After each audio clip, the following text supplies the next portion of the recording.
Koneksi antar materi, refleksi, dan kesimpulan pemikiran Ki Hajar Dewantara oleh Nur Hidayah SPD, calon guru penggerak Angkatan 7. Pembelajaran.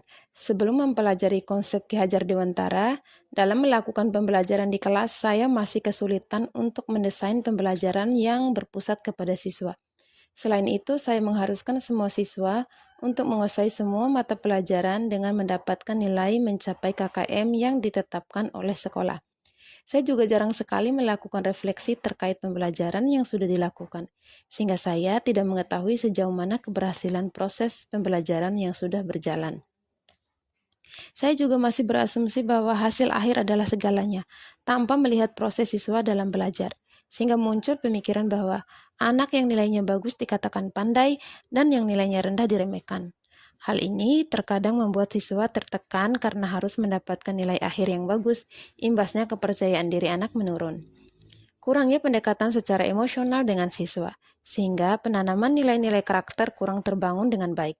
Dalam pengondisian di kelas, masih menggunakan ancaman dan hukuman untuk membuat siswa disiplin dalam belajar dan tanggung jawabnya. Pendidikan Ki Hajar Dewantara, pendidikan memerdekakan, pendidikan menuntun, pendidikan kodrat alam dan kodrat zaman. Setelah mempelajari pemikiran Ki Hajar Dewantara, pendidikan sesuai dengan kodrat alam dan kodrat zaman, saya semakin paham dan sadar bahwa setiap anak itu unik. Mereka memiliki karakteristik, bakat, dan kemampuan yang berbeda-beda. Tidak dipungkiri juga, anak-anak memiliki kekurangan masing-masing.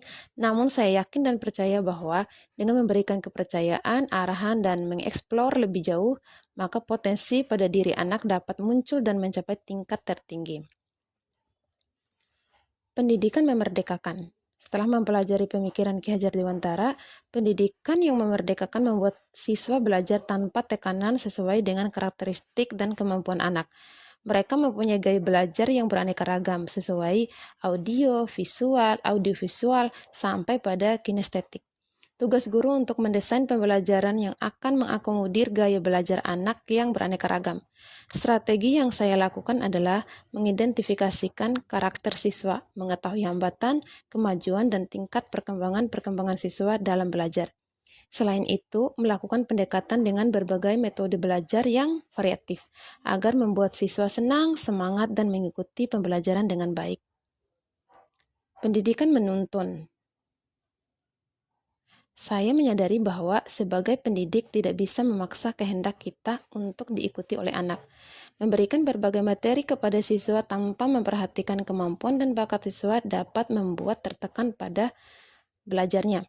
Guru harus mampu menuntun siswa sesuai bakat, minat, dan kemampuannya.